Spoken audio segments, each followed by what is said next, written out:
So basically, let's say define social drinking versus ये बोलते हैं सब्सटेंस यूज डिसऑर्डर, सो substance dependence disorder.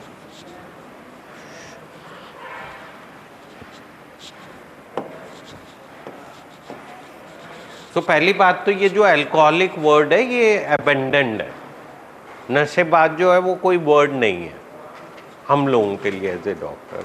Word है substance dependence disorder, ठीक है, और ये है सोशल यूजर।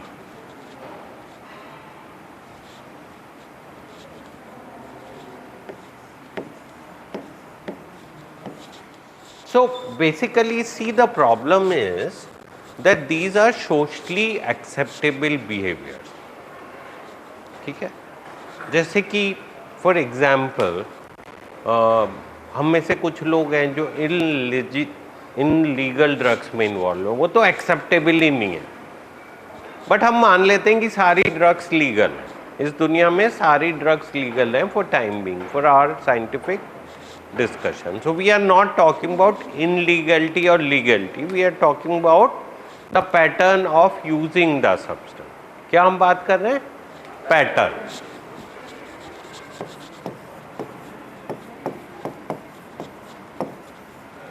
हम ये तो बात ही नहीं कर रहे हैं कि लीगल और legal, but that is also one of the factors. एक फैक्टर वो भी बहुत बड़ा रोल प्ले करेगा। So there are clear criterias. क्या है? क्लियर क्राइटेरियाज है।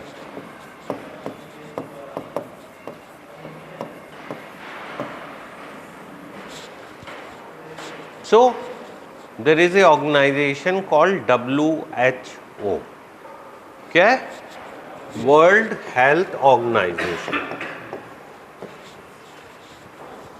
वो बहुत ही क्लियरली क्राइटेरियाज बनाते हैं, बेस्ड ऑन दैट डायग्नोसिस होता है whether somebody has a disease और somebody does not have a disease, ठीक है।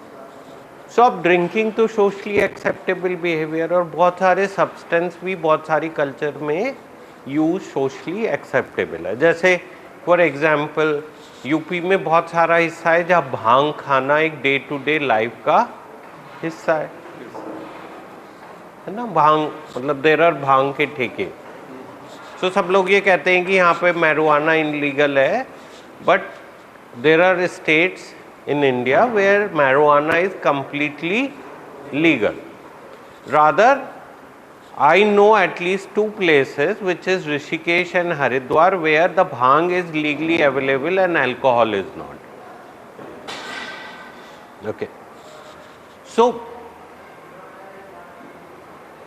कोई भी सब्सटेंस को यूज करना, अब्यूज करना और उसके आदी हो जाना, दीज आर 3 डिफरेंट थिंग्स। तो क्या क्या डिफरेंस है? And dependence. तो एक है कोई यूज कर रहा है, एक है कोई अब्यूज कर रहा है, और एक है डिपेंडेंस। ये डिपेंडेंस जो है ये तो पूरी तरह से एक डिजीज है, एक बीमारी है। ये कोई किसी का वॉलेंट्री वो नहीं है। क्लियरली डिपेंडेंस डिसऑर्डर जो है वो क्यों हो रहा है? बिकॉज हमारे ब्रेन में कुछ डिफेक्ट है।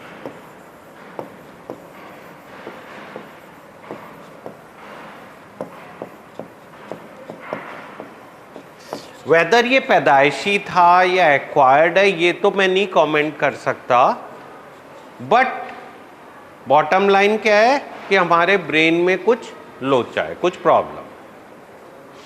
क्या है? ब्रेन में there is a defect.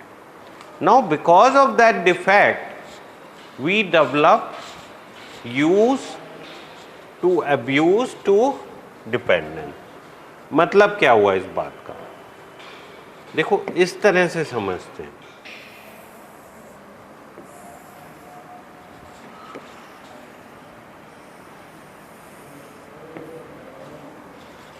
ये एक मान लेते हैं पिरामिड है, ठीक है। नाउ इस पिरामिड में ये मान लेते हैं कि कॉलेज बच्चे जा रहे हैं, वो है पहली बार स्कूल से बाहर निकले या लेट टीन्स या अर्ली कॉलेज में, एंड फर्स्ट टाइम उन्होंने यूज़ किया out of curiosity, peer pressure, पहली बार उन्होंने नशा यूज़ किया, ठीक है। नाउ दिस यूज़ मान लेते हैं कि 70 से 90% लोगों में एटलीस्ट वन टाइम एक्सपोजर रहा होगा, कि जो भी कॉलेज गया उन्होंने एक बार कभी, किसी ने सुट्टा मार लिया, किसी ने एक ग्लास बियर पी ली, ज़्यादा पी ली, कम पी ली। नाउ अगर ये नंबर में काउंट करें तो ऐसा मान लेते हैं कि 10,000 लोगों ने गए कॉलेज और उसमें से 9,000 ने एक बार यूज़ किया। नाउ इस 9,000 में से मे बी मान लेते हैं 5,000 ने कहा कि अच्छी चीज़ है और हम इसको once in a while regularly अपनी लाइफ का एक हिस्सा मान लें कि हम यूज़ कर सकते हैं। नाउ आउट ऑफ 5,000 2,000 ने कहा कि ये तो हमें बड़ा अच्छा लगता है और हम इसको रेगुलरली यूज़ करेंगे, जैसे वंस ए वीक ऐसा करके यूज़ करने लगे। जैसे बहुत सारे लोग, यार हम सैटरडे को 2 ड्रिंक पी लिया करेंगे, या हम कभी गेट टुगेदर में सोशल फंक्शन में जाएंगे तो 1-2 ड्रिंक ले लेंगे ना। इस 2K में से कुछ 200 लोग डेली यूजर बन गए, जो कि नंबर बहुत बड़ा है, इतना नहीं होगा बट मान लेते हैं कि रोज शाम को 1-2 ड्रिंक पीने लगे। आर्मी ज्वाइन कर ली, कोई ऑफिसर बन गया, मैस में जाता है, शाम को क्लब जाता है, 1-2 ड्रिंक पी लेता है। न इस 200 में से 20 को लाइफ टाइम में कुछ प्रॉब्लम हो गई बिकॉज ऑफ ड्रिंकिंग, या उन्होंने कभी ज़्यादा पी के किसी से झगड़ा कर लिया, कुछ सोशल प्रॉब्लम हो गई, ड्राइविंग में कुछ एक्सीडेंट हो गया, किसी को कहासुनी हो गई, उसकी बीवी ने उस पर गुस्सा कर दिया, उसको गुस्सा आ गया। ना इस 20 में से कुछ 2 लोग रिहैब तक जाने की नौबत आ गई। कितने लोगों को? 2 को, ठीक है।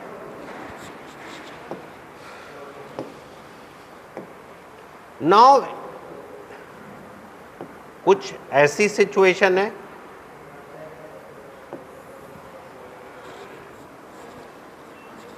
ये 2 यहां पे थे और ये ऊपर पहुंच गए, ठीक है, यस। अब क्या इन 2 को ये पता था कि वो रिहैब जैसी सिचुएशन में पहुंच जाएंगे? ये 2 ही क्यों पहुंचे?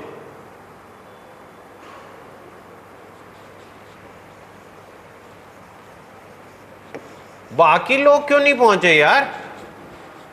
Why these 2? They were unlucky. So क्या क्या रीजंस हो सकते हैं?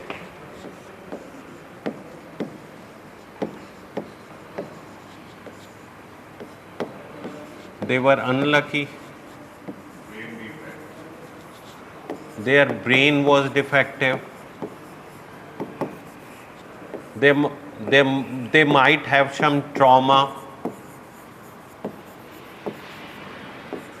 सोशली कुछ गड़बड़ था, कुछ प्रेशर हो गया। 5वां, बहुत सारे माइग्रेशन हुआ,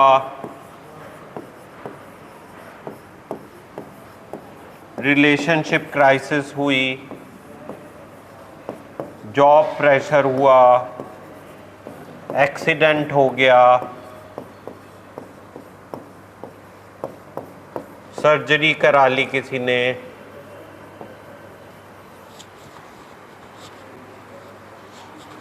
बट कुछ ना कुछ ऐसा हुआ।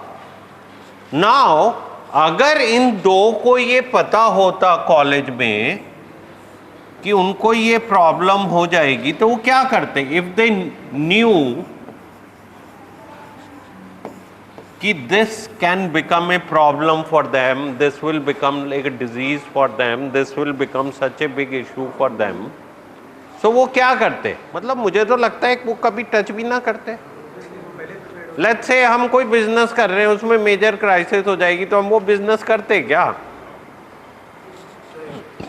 या हमें पता है कि यार यहाँ से हम मुंबई जा रहे हैं, रास्ते में हमारा एक्सीडेंट हो जाएगा और हमारे पैर कटने पड़ जाएंगे और हमें पता चल जाएगा, तो क्या हम जाएंगे क्या?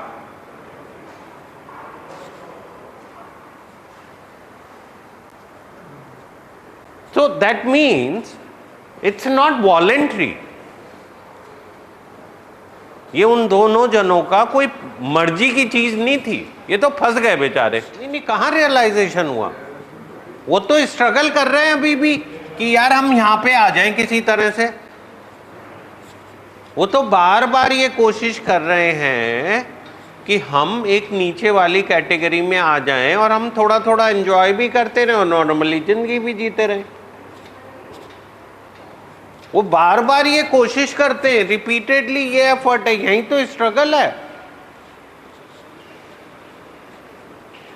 भाई। यहीं तो तुलसी में हम सब लोग बैठे हैं बिकॉज हम लोग ये रिपीटेडली एफर्ट कर रहे हैं कि हम किसी तरह से एक अच्छी तरीके से इस्तेमाल करना सीख जाएं। This is where is the struggle. और इन अनदर वे हम अपना आप को एक्सेप्ट नहीं कर पा रहे हैं कि हमारी ऐसी नौबत आ गई। हम दूसरों को ब्लेम कर रहे हैं कि यार ये तो सोशल सर्कमस्टेंसेस थे, ये तो किस्मत खराब थी, मुझे बुखार हो गया था उस टाइम में मैंने कर लिया। एंड हम अपनी प्रॉब्लम को एक्सेप्ट नहीं कर पा रहे हैं that this all happened because there was something wrong in my system, in my body, in my brain, we are whatever, but now I have this and I have to live with this. ठीक है? आप लोग मेरी बात समझ पा रहे हैं? तो डेफिनेटली इस ग्रुप में और इन ग्रुप में कुछ तो फर्क है ही भाई। कहीं ना कहीं उनके ब्रेन में फर्क है, उनकी बॉडी में फर्क है, उनके एक्सपोजर में फर्क है। और in reality today they have cross those boundaries and अब ये लिटरली वापस ये बाउंड्री कभी भी रीबिल्ट नहीं हो सकती। It's like you developed A allergy, you develop a brain disease, you develop something. अब आप ये कितना भी एफर्ट कर लो, यहाँ तो आ ही नहीं सकते, यहाँ आना इम्पॉसिबल है। और तभी आप तुलसी जैसी जगह में बैठे हो। Why we are sitting here? Because we can't come back to a lower level. ठीक है? क्यों हुआ ऐसा? यार बड़ी मुश्किल से तो कोई चीज पसंद आई थी, वही एक डिजीज बन गई। वाई? बिकॉज कुछ ना कुछ लोचा था। बचपन में हमें चोट लगी थी, कोई वायरल फीवर हुआ था, किसी ने कुछ कह दिया था, वो बात अटक गई, कुछ ना कुछ डैमेज है। मगर अब वो वाली स्थिति हम वापस अचीव नहीं कर सकते। आप लोग एग्री कर रहे हो इस चीज को? नाउ क्वेश्चन ये है कि इसको डिफरेंशिएट कैसे करें।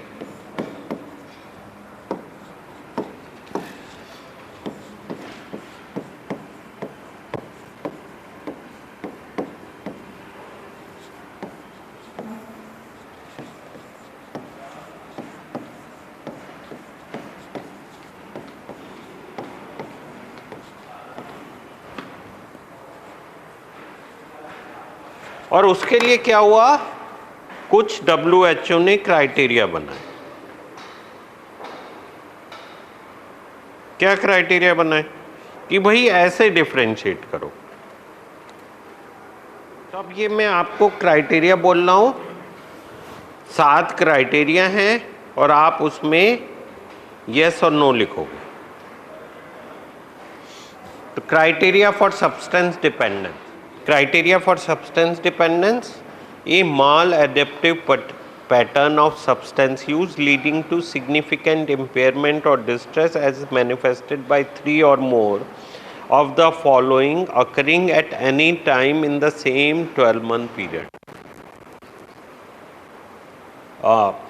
गलत तरीके से नशे का इस्तेमाल करना जिसकी वजह से आपको सिग्निफिकेंट इम्पेयरमेंट, प्रॉब्लम हो या डिस्ट्रेस हो, और ये जो 7 अब मैं चीज़ें पढ़ूंगा उनमें से अगर 3 भी आपके लिए पॉजिटिव हैं तो क्या है, 3 out of 7 एनी टाइम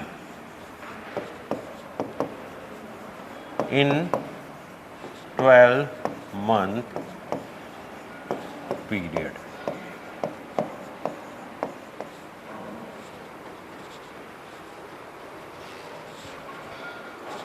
एक बहुत ही यहाँ पे एक खास बात लिखी है मैंने, जो आप पता नहीं ध्यान दे रहे हो या नहीं दे रहे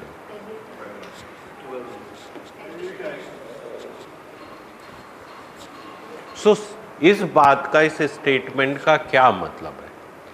इस स्टेटमेंट का ये मतलब है कि ऐसा नहीं है कि उस जने को प्रॉब्लम है जो हर समय नशे में है, जैसे हम टिपिकली सोचते हैं।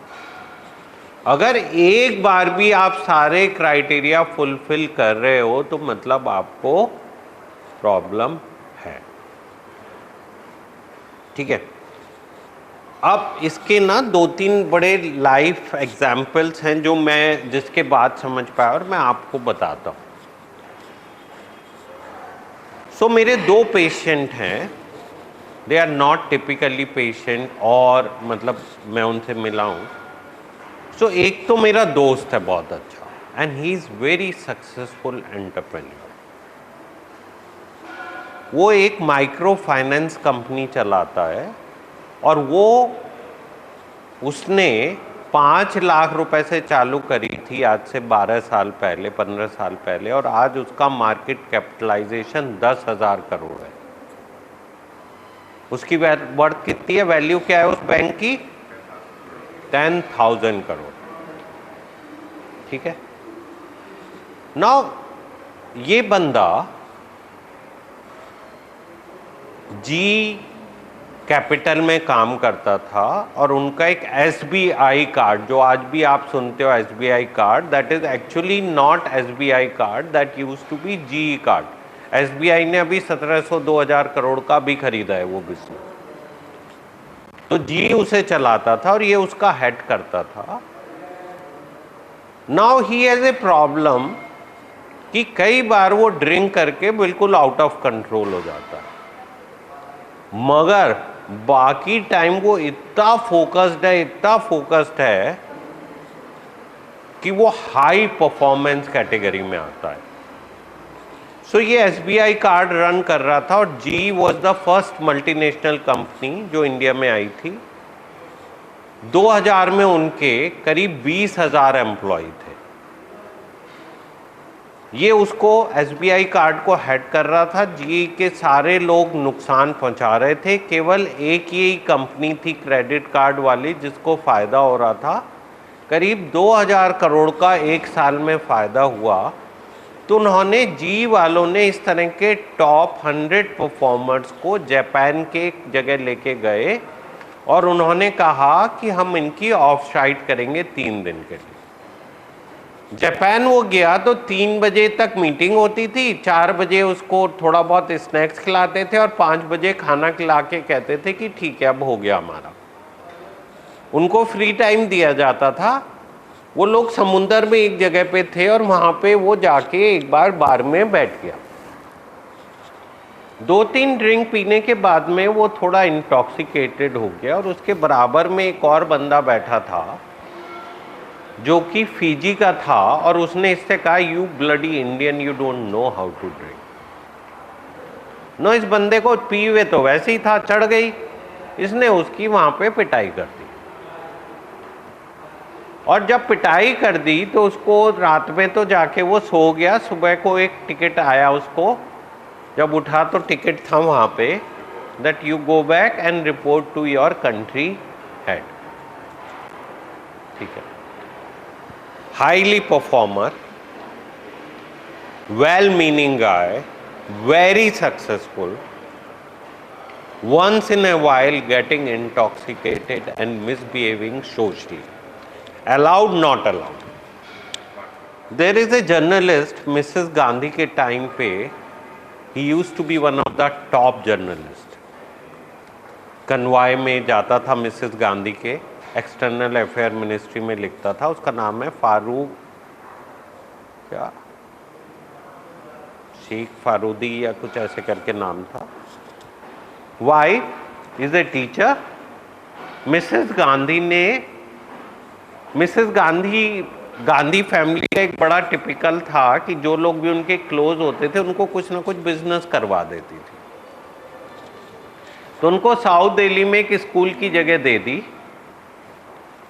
और साकेत में उनका स्कूल है, 5000 बच्चे पढ़ते हैं। नाउ साहब रोज शाम को किसी एम्बेसी में जाते, कहीं जाते, 1-2 ड्रिंक पीते, अपना आ जाते। 3 बेटियां थीं, तीनों की शादी हो गई। अब मैडम भी उनके साथ जाने लगी, बिकॉज करने को कुछ था नहीं। और ये जो सारी एम्बेसी वाली पार्टी होती है, यहाँ पे खाने पीने का कुछ प्रोग्राम नहीं होता है, बस ड्रिंक्स होती हैं और थोड़े से स्नैक्स होते हैं। शाम को 5 बजे से 6 बजे से 8 बजे तक गेट पार्टी होती है, 8 बजे आप घर चले जाओ ना। रोज जाती वहाँ पे, थोड़े दिनों तक कोक वोक पी, फिर थक गई। उन्होंने कहा यार कुछ तो करना पड़ेगा, तो उन्होंने वाइन पीनी चालू कर दी। 1-2 साल में कभी ऐसा होता था कि वो वापस आके उनका मन होता था कि मैं 1 गिलास वाइन और पी लूं। अब ऐसे ही एक बार वो 1 गिलास पी उन्होंने, फिर 1 गिलास पी, और उन्हें लगा यार ये बॉटल खोली है, मैंने ख़त्म ही कर देती हूँ। और वो पीती रही और पी के बहक गई। और रात में उनकी डॉटर घर पे आई हुई थी विद सन इन लॉ, रात में 2 बजे उसे निकाल के बाहर खड़ा कर दिया सड़क पे, गाली गलौज कर दी। दिन सब पूरी फैमिली लेके उन्हें आए कि जी इनका कुछ करो, ये पीती तो अक्सर हैं और साहब भी पीते हैं, मगर इन्होंने कल पी के बहुत ड्रामा कर दिया। एक्सेप्टेबल है या नहीं है? Now see the catch.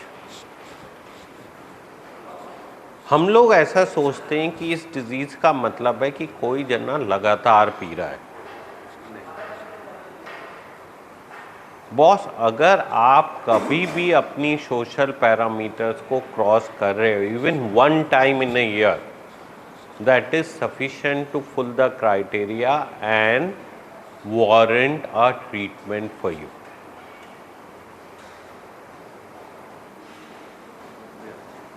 ठीक है, now let me read the criterias for you.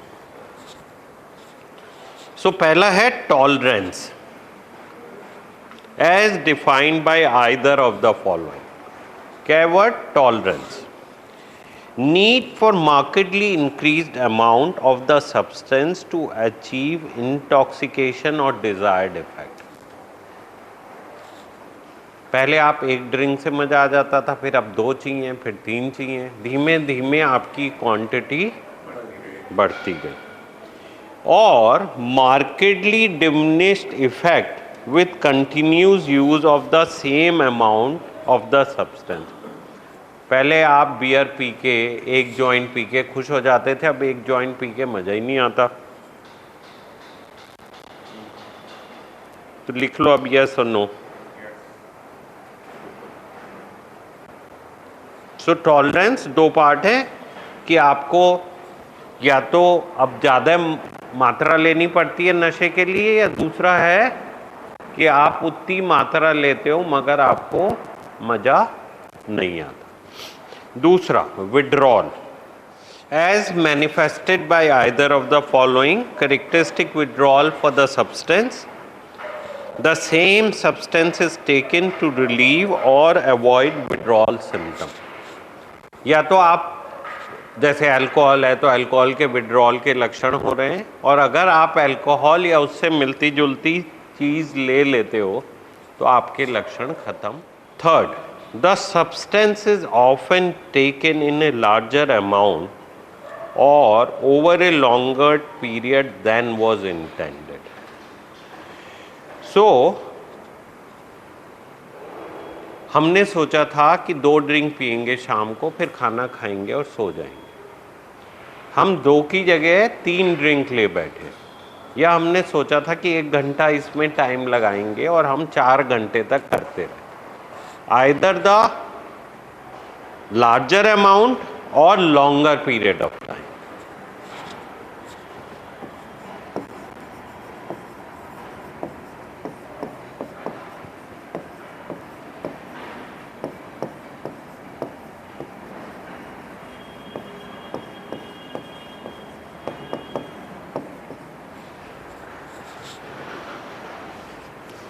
या तो हमने सोचा था 2 बियर पिएंगे, 3 बियर पिएंगे, मगर हम पी बैठे 4 बियर।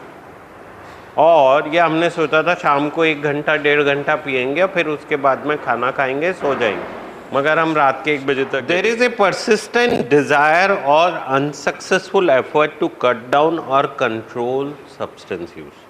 आप बार बार कोशिश कर रहे हो और आप एफर्ट कर रहे हो टू कट डाउन और कंट्रोल, मगर आप कर नहीं पा रहे हो।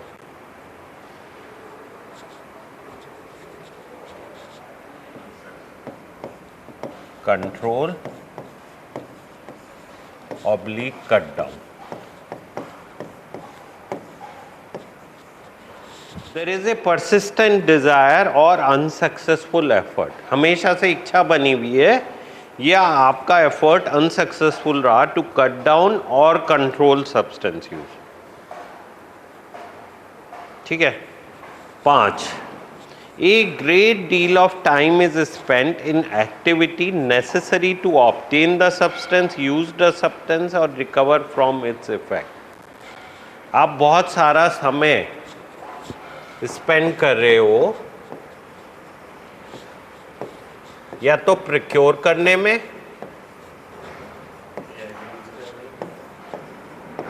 या इफेक्ट को रिकवर करने में।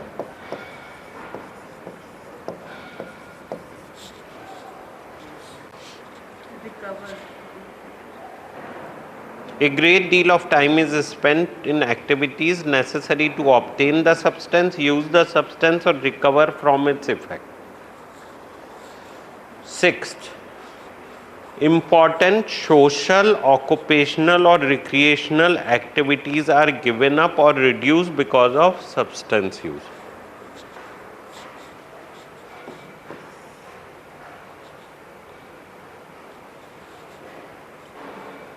Social,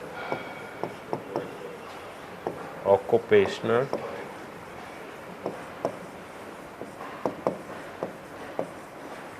or recreational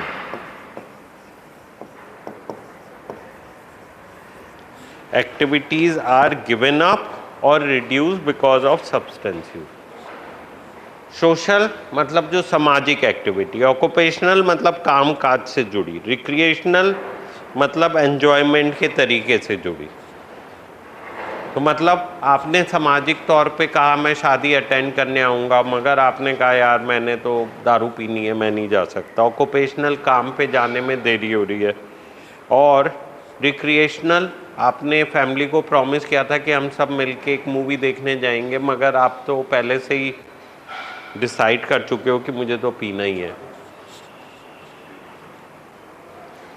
7th, substance use is continued despite knowledge of having a persistent or recurrent physical or psychological problem that is likely to have been caused or exacerbated by the substance.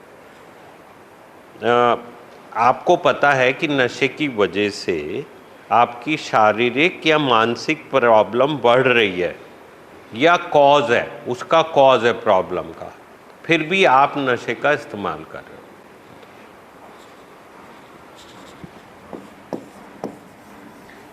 मतलब आपको किसी को कहा गया, भाई doctor ने कहा कि भाई तुम्हारी तबीयत खराब है, तुम्हारे लीवर में डैमेज है, तुम्हारे लिए नशा सही नहीं है, या कहा कि आपको डिप्रेशन है और आप नशा नहीं कर सकते हो, या कहा आपको ये चोट लगी हुई है, आपके लिए सेफ नहीं है, मगर उसके बाद भी आप नशे का इस्तेमाल कर रहे हो।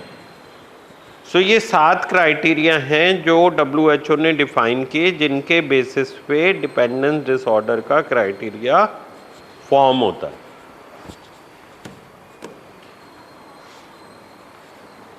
So I am no one to define your disease, that you have a disease or not. So क्या है ये क्लियर क्राइटेरिया हैं जो WHO ने डिफाइन किए, जिसके बेसिस पे ये तय होता है कि आपको बीमारी है या नहीं।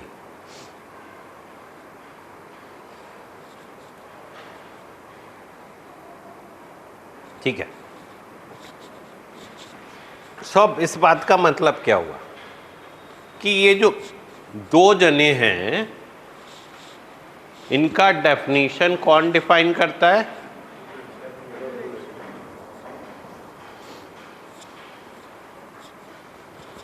एंड इनवेरिएबली जो रिहैब तक आता है उसकी प्रॉब्लम तो थोड़ी ज़्यादा ही होगी, कम नहीं होगी।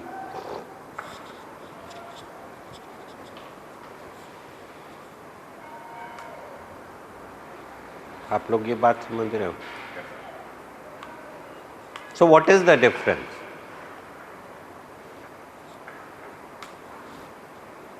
What is the difference between social user and dependence disorder? ये 7 क्राइटेरिया।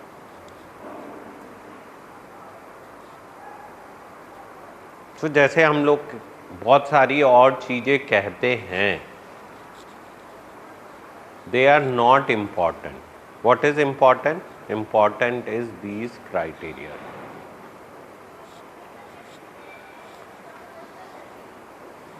क्या सिग्निफिकेंट थिंग है ये criteria?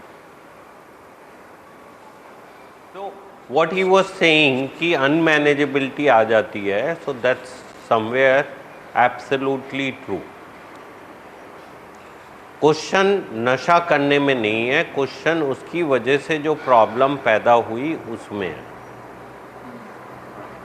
It's not the amount which is significant, rather maybe somebody can have a change in the behavior with one small drink or one small joint or one small substance use.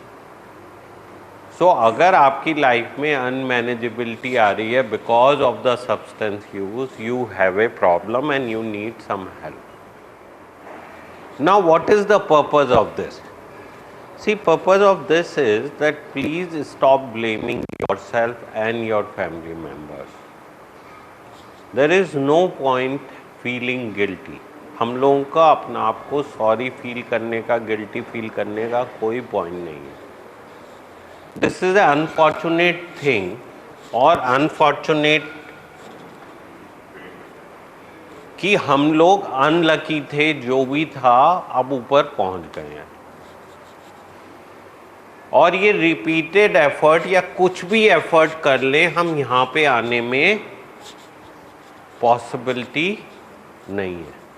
अब तो हमें इसको accept ही करना पड़ेगा, हमें मानना ही पड़ेगा कि ये हमारे साथ प्रॉब्लम है और अपने बिहेवियर में चेंज लाना ही पड़ेगा। That's the only way out. There is no possible shortcut. कोई इसका शॉर्टकट नहीं है, कोई और वो नहीं है। और जब तक आप इस प्रॉब्लम को एक्सेप्ट नहीं करोगे, जब तक इसको नहीं मानोगे, तब तक बात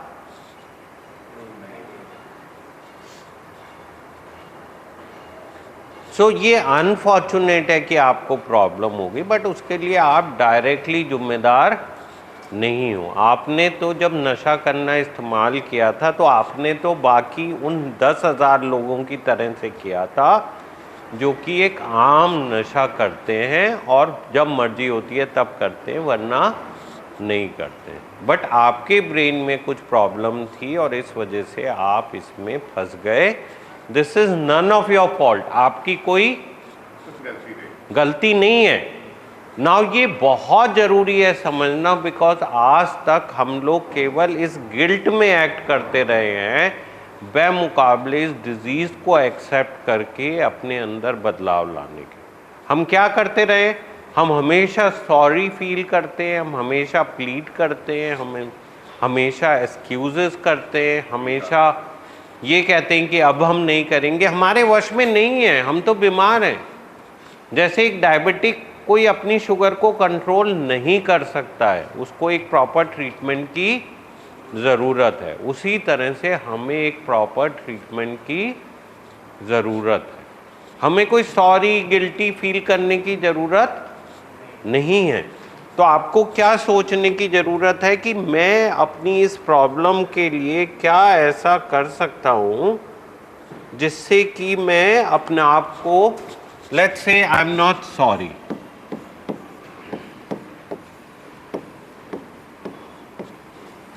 और guilty, but I need to change my self.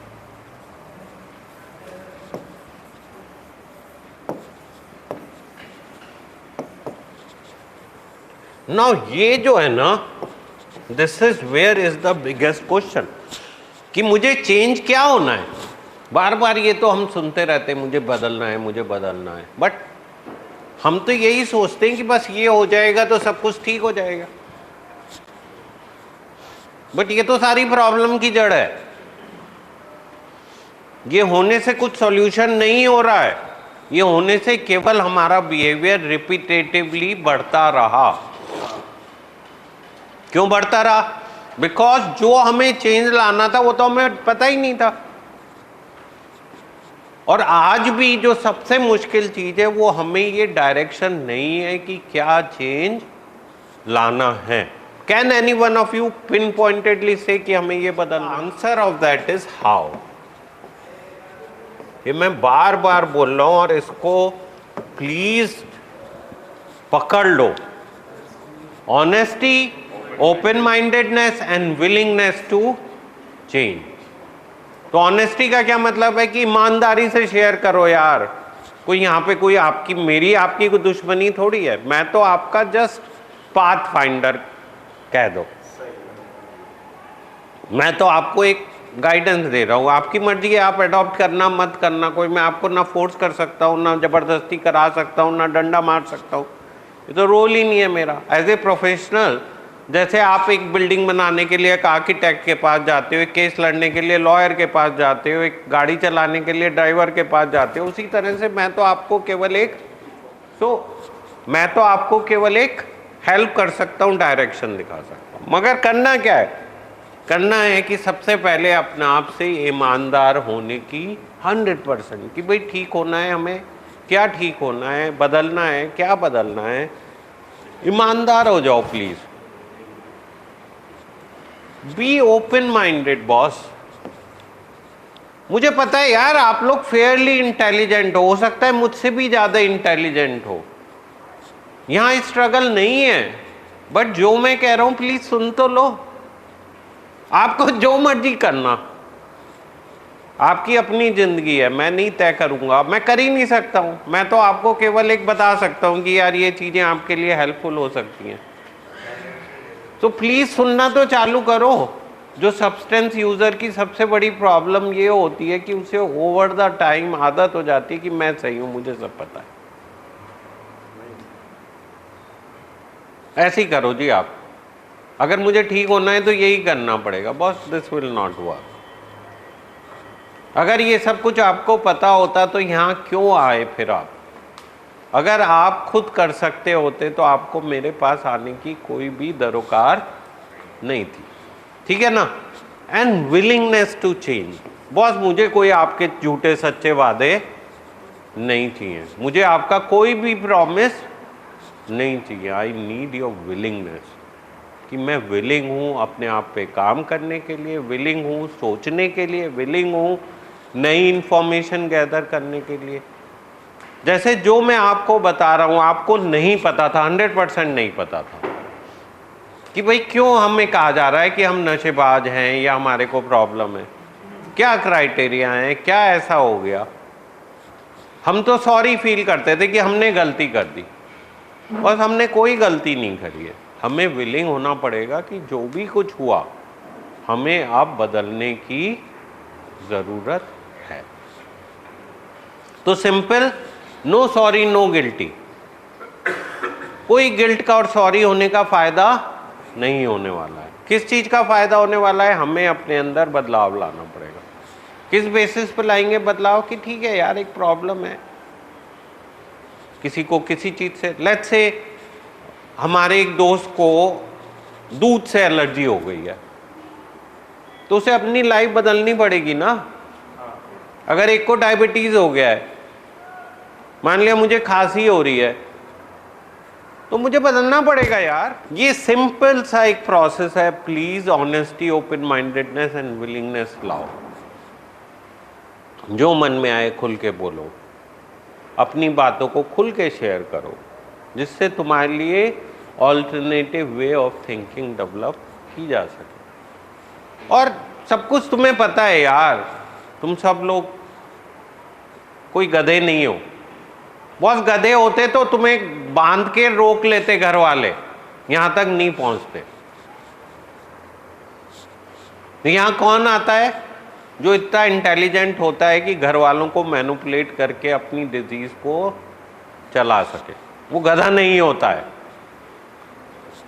But सुन लो यार, अगर किसी घर बनाना है और आर्किटेक्ट की नहीं सुनोगे, अपनी अपनी चलाओगे तो क्योस हो जाएगा बॉस।